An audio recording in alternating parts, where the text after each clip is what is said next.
Hey there. I wanted to talk a little bit about goals today. There's certain times of the year where there's a real pull to set some goals. Specifically January 1st, right? That seems like the really big one. Start of a new year. Um, we should set goals. But what if you didn't? Really, it's up to you. There is no hard and fast rule that says you need to set goals anytime. Now, as humans, we are goal driven. So I think it's important to set some goals so that you're working towards something with intention versus just letting life happen to you. Now, I also believe that one of the biggest reasons we don't achieve our goals is because we don't have the right motivation. We have should goals. Somebody tells us that we should set a goal for X. I should lose weight. I should save money. My spouse wants to take a vacation, so my goal should be to take a vacation. There's a far greater chance of achieving your goals if you actually want the result that that's going to give you, that if you achieved it, it's actually something that you want in your life. If it's a should goal, there's not the right kind of intrinsic motivation for you to want to work hard when the going gets tough. So set a goal if you want, or don't. Really, it's up to you, okay? If you are going to set a goal, though, or goals, make them sharp, right? We've all heard of SMART goals, so let's supercharge that and make them sharp. Now, the S in sharp stands for stretchy and specific. Your goal should be outside of your comfort zone, but not so far out of your comfort zone that it doesn't feel like you can achieve it. You want it to be not too hard, but also not too easy. Think about Goldilocks. You want it to be just right. You want it to be one that's going to stretch you, but not break you, right? That's not the goal. The goal is about growth. So, specific, also the S in sharp, and I know it's also the S in smart, but it's that important, so it bears repeating. Your goal needs to be specific so that you know and you can measure and you can see how you're doing with that goal. You need to be able to answer definitive yes or no.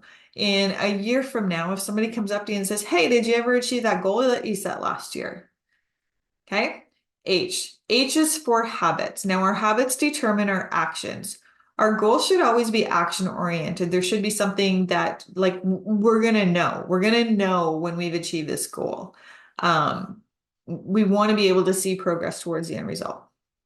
So, if your goal is to lose 10 pounds because you want to, not because somebody told you that you should, right? If you don't add some habits in to support that goal of losing 10 pounds, you're likely not going to achieve it.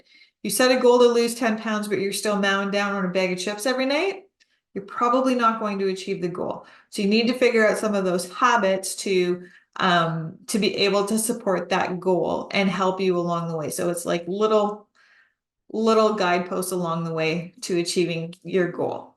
Now, the A in sharp is for accountability, and this is a big one, right? I think that lots of times we set goals, we don't necessarily write them down, we don't share them with anybody, so there's nobody that we're accountable to other than ourselves. And some people are okay with that, but other people, like me, I can let myself down pretty easily before I let somebody else down.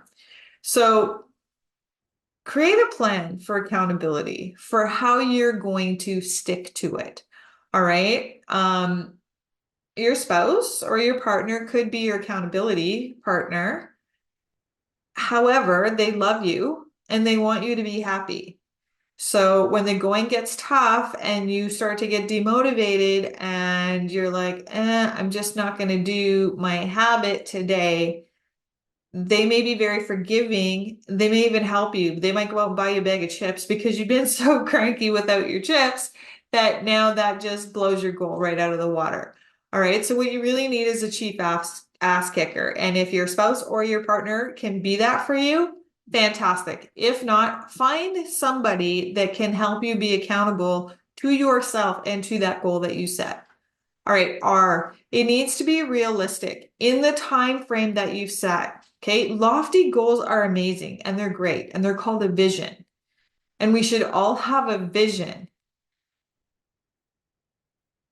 And our shorter term goals, annual, quarterly, monthly, however long you're setting this time frame for when you achieve your goals. Because again, no hard and fast rules about how long you're going to give yourself to set a goal. It could be a week, it could be a day, right? But those shorter term goals should be moving you closer to this larger vision. All right. So if like, what's the end game? If your end game is to retire on a beach somewhere, what are the goals? What are the things that you can do this year, this quarter, this month, this day that moves you closer to being able to put your feet up, drinking a Mai Tai on a beach somewhere? Okay, that's the R. Realistic, right? It can't be too lofty. It has to be something that is achievable in the time frame that you set. Now, finally, the P is for perseverance plan. Things will get tough, right? You're setting stretchy goals. So you're outside of your comfort zone. Your body, your mind, your brain wants to keep you safe. They're going to pull you back into your comfort zone if they can. So it's far easier to create a plan for what you're going to do when the going gets tough when you're excited about the goal instead of waiting until you're in that moment and you're demotivated and you're like, this is too hard. I can't do it. So be proactive, figure out a plan. What are you going to do when the going gets tough? And it could be giving yourself a reward for engaging in that habit that you've set. It could be a starting ritual. Mel Robbins has her 5-second rule, 5, 4, 3, 2, 1, go. Or it could be checking in with your chief ass kicker, right? Whatever that is for you, create that plan ahead of time so that when things do get tough, it's like, that's okay. I've planned for this. I know what to do. All right. Happy goal setting if that's what you choose to do. And good luck with them. And remember, make sure you want it. Make sure you want the result that that goal is going to give you. All right. Enjoy and thanks for watching.